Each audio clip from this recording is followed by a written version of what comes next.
Mga celebrities na na-scam at nawalan ng milyones dahil sa pinagkatiwalaan na tao. Sofia Andres. Hindi makapaniwala si Sofia na mawawala lang ng ganoong kabilis ang pinaghirapan niyang pera kasama ang partner na si Daniel Miranda.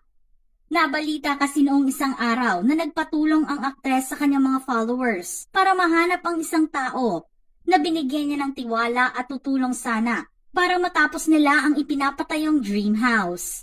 Sa kasamaang palad ang glass window na siya sanang ipapalagay nila sa bahay ay hindi na ngayon magagawa dahil itinakbo na ng kakilala ang kanilang ipinambayad dito.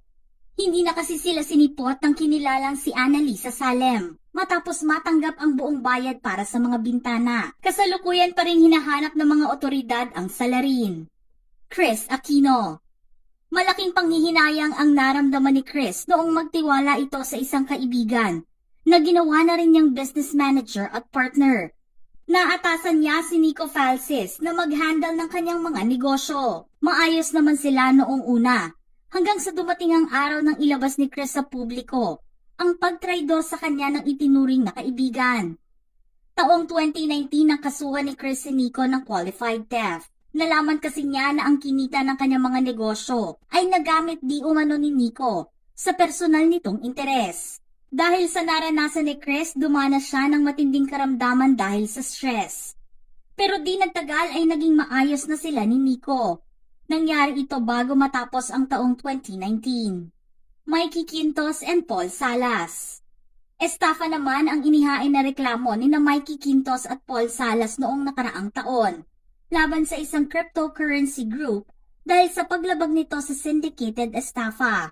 Ayon sa kanila, malaking halaga ng pera ang tinangay ng mga taong nangakong kikita sila ng mas malaki. Bago naman sila napapayag na mag-invest, isang taon din silang niligawan ng nasabing kumpanya. At matapos na makuha ang kanilang loob at paghihintay ng ilang buwan, wala naman silang nakuha sa ipinangako sa kanila.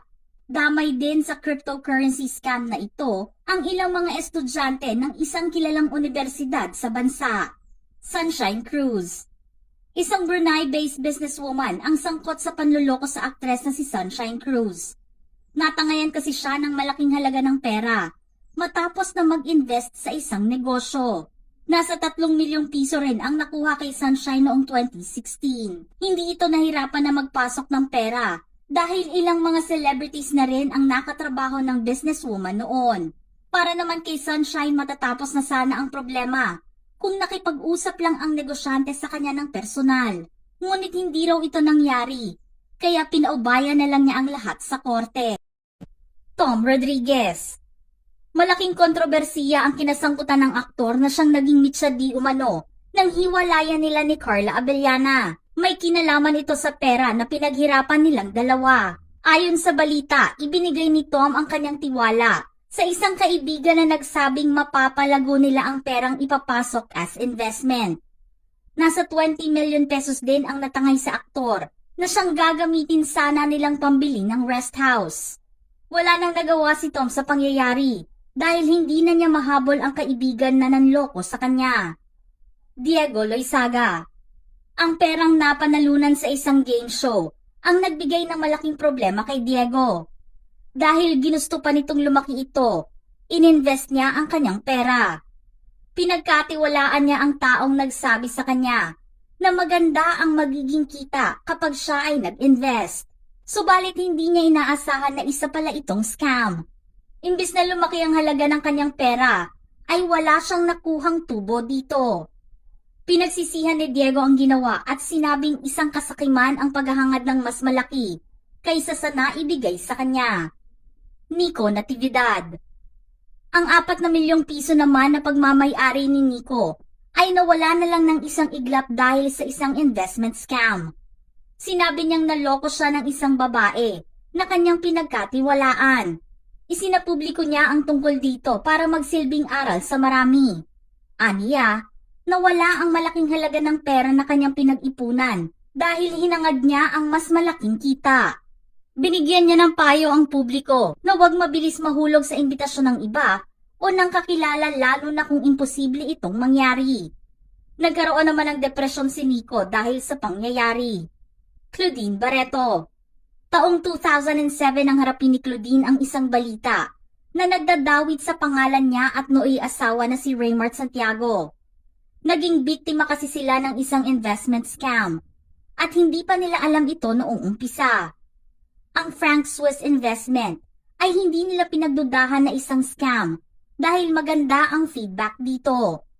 Wala namang sinabing halaga ang abogado ni Claudine kung magkano ang nawala sa kanila. Pero lumalabas sa investigasyon na dapat ay $1,000 ang initial na investment amount na ipapasok ng mga potential investors. Ayon naman sa inilabas na investigasyon, hindi pala nakarehistro ang Frank Swiss sa SEC at wala rin itong BIR permit at ibang kaukulang dokumento. Luis Manzano. Umabot din ng halos 66 million pesos ang nawala sa TV host na si Luis Manzano nang mag-invest din ito ng pera. Lumabas noon ang tungkol sa petroleum company na pagmamay-ari ng mga kaibigan ni Luis na kasama rin niyang nagtayo ng taxi company. Naengganyo ang mga investors dahil si Luis ang celebrity ambassador nito. At lumalabas na maganda ang kikitain nila kapag nag-invest. Pero ang hindi nila alam ay biktima lang din si Luis tulad nila. Wala rin siyang nakuha mula sa naipasok niyang pera. At hindi siya kailanman naging franchise owner. Pinalabas lang na may kapangyarihan siya sa kumpanyang Flex Fuel para marami silang makuhang investors. Michael Flores. Masakit naman para sa actor-dancer ang nangyari sa kanya noong 2007 nang madamay ang kanyang pangalan sa isang investment scam issue. Napagbintangan kasi siya at isa pang kaibigan na nanloko sa maraming OFWs para magpasok ng kanilang pera na mabilis na mapapalago. Pero laking gulat na lang nila nang biglang magsara ang kumpanya kahit nakarehistro ito sa SEC at DTI. Ang nakakalungkot pa ay pati si Michael ay naloko rin. Malaking halaga kasi ang kanyang na-invest sa kooperatiba. Dumagdag pa rito ang kanilang ginawang endorsement sa isang convenience store na bahagi ng Etex BSI. Hindi rin kasi sila fully paid hanggang ngayon. Annabel Rama. Hindi naman nakaligtas kay Annabel ang panloloko na ginawa sa kanya ng pinagkatiwalaang secretary at driver noong 2007. Inireklamo niya ang mga ito ng qualified theft na nagsabing nawala nila ang pera ng celebrity mom matapos di umano nilang ma-hold up. Subalit nabuking ang dalawa nang magbigay sila ng magkaibang kwento sa pangyayari. Aabot sa halos 1 milyon ang perang nakuha nila kay Annabel. Ipinakisuyo lang din kasi ng dalawang anak ni Annabel na sina Rufa at Raymond ang pagdeposito sa dalawa pero sinabing nakuha ito sa kanila ng magnanakaw.